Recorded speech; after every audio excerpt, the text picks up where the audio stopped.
2022 prelims ముగిసిపోయింది. కొన్ని సందర్భాల్లో ఈ ప్రిలిమ్స్లో ఏకీ చూసినా మార్క్స్ 50 60 వస్తే చాలామంది నిరుత్సాహపడుతున్నారు. దాంతోపాటు సీసాట్ టైం మేనేజ్మెంటు లేదా సీసాట్లో కాంప్రిహెన్షన్స్ వల్ల పోగొట్టుకున్న చాలామంది బాధలో ఉన్నారు. సో ఇప్పుడు ముందుగా ఇమీడియట్గా ఆ విషయం పక్కన పెట్టి వచ్చే సంవత్సరం 2023 ప్రిలిమ్స్ మే 28వ తారీఖున వస్తుంది. అంటే వచ్చే 11 మంత్స్ మన ప్లాన్ ఏంటో ఫ్యూచరిస్టిక్గా ఆలోచించాలి. అంతేగాని ఈ సంవత్సరం ప్రిలిమ్స్ మీద కూర్చుని ఇంకా ఏం చేద్దామనే డోల్ టర్మ్స్లో ఆలోచించకూడదు.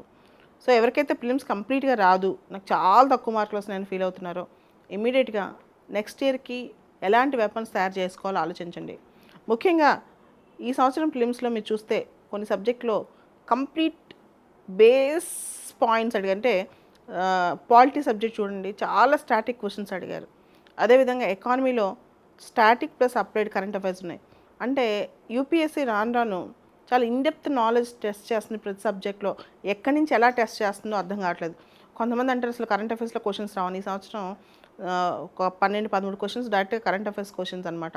ఇంకొన్నిసార్లు విచిత్రంగా జీకే క్వశ్చన్లు కూడా వచ్చాయి ఈసారి మనకి. అంటే లార్జెస్ట్ లాంగెస్ట్ ఇట్లాంటి డైలాగులు కూడా మనకు కనిపించాయి అనమాట. కాబట్టి మనం చాలా డెప్త్గా ప్రిలిమ్స్కి మెయిన్స్కి కలిపి ఈ 11 మంత్స్ ప్లాన్ చేసుకోవాలి. దీనిలో first last 30 years UPSC question papers చూడండి.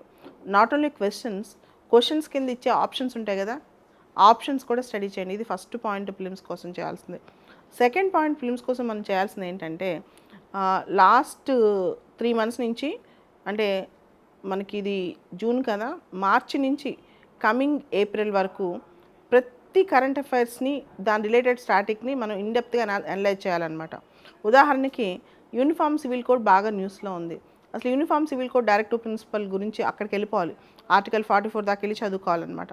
అలా ఇండియా ఇజ్రాయెల్ రిలేషన్స్ న్యూస్లో ఉన్నాయి, తర్వాత ఇండియా ఇరాన్ రిలేషన్స్ న్యూస్లో ఉన్నాయి. దానికి కంప్లీట్ మ్యాప్ పాయింటింగ్ మీరు చూస్తే మ్యాప్ పాయింటింగ్ క్వశ్చన్స్ కూడా చాలా వచ్చాయి. సో ఎవ్రీథింగ్ నోట్ మేకింగ్ చేసుకుంటూ చేసి 3 times రివిజన్ చేయాలి. ప్రిలిమ్స్ అయ్యేలోపు మీ స్టాటిక్ సిలబస్, మీ నోట్స్ రివిజన్. కేవలం సబ్జెక్ట్ రావడం కాదు, ప్రిలిమ్స్ పాస్ అవ్వాలంటే ఆన్సర్స్ ఆ టైంలో స్పాంటేనియస్గా గుర్తుకు రావాలి అంటే రివిజన్ అనేది చాలా ఇంపార్టెంట్.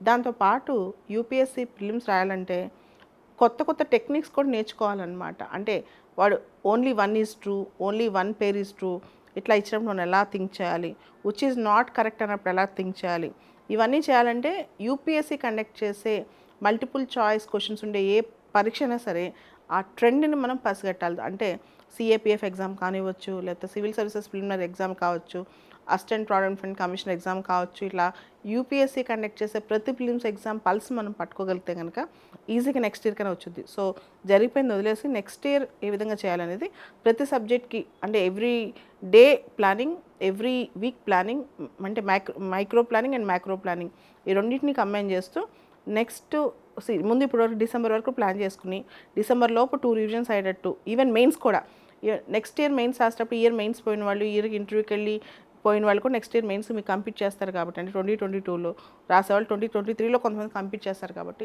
వాళ్ళని కూడా దృష్టిలో పెట్టుకుని మనం చదివితే మంచిది. ఎందుకంటే ఇది ఒక కాంపిటేటివ్ ఎగ్జామ్. అకాడమిక్ ఎగ్జామ్లో అందరూ పాస్ అవుతారు, కాంపిటేటివ్ ఎగ్జామ్లో ఇంత చిన్న తేడాతో మనం పాస్ కాలేకపోయినా నెక్స్ట్ ఇయర్ మళ్ళీ కంపీట్ అవ్వాలి, అలాంటి వాళ్ళతో మనం మళ్ళీ పోటీ పడాలి. సో ఇదంత తేలికైన అంశం కాదు. అందుకని నెక్స్ట్ 11 months, ఇంకా నెక్స్ట్ మే 28th ఎగ్జామ్ అని కాకుండా ఇప్పటి నుంచి ప్రాపర్గా ప్లాన్ చేసుకోండి. నెక్స్ట్ ఇయర్ ఈజీగా క్రాక్ కొట్టేస్తారు. ఎందుకంటే ఇయర్ చూస్తే 1011 పోస్టులు ఉన్నాయి, నెక్స్ట్ ఇయర్ కూడా దాదాపు అన్ని పోస్టులు ఉంటాయి. కాబట్టి ఓపిక్గా జాగ్రత్త చదివాడు నెక్స్ట్ ఇయర్ ఈజీగా UPSC civil services exam pass కాగలరు. ఇయర్ రిజల్ట్స్లో నేను గమనించింది ఏంటంటే సివిల్ సర్వీసెస్ రావాలి అంటే ఎక్స్ట్రాడినరీ టాలెంట్ అవసరం లేదు, కానీ ప్రాపర్ ఒక డిసిప్లిన్, ఫోకస్.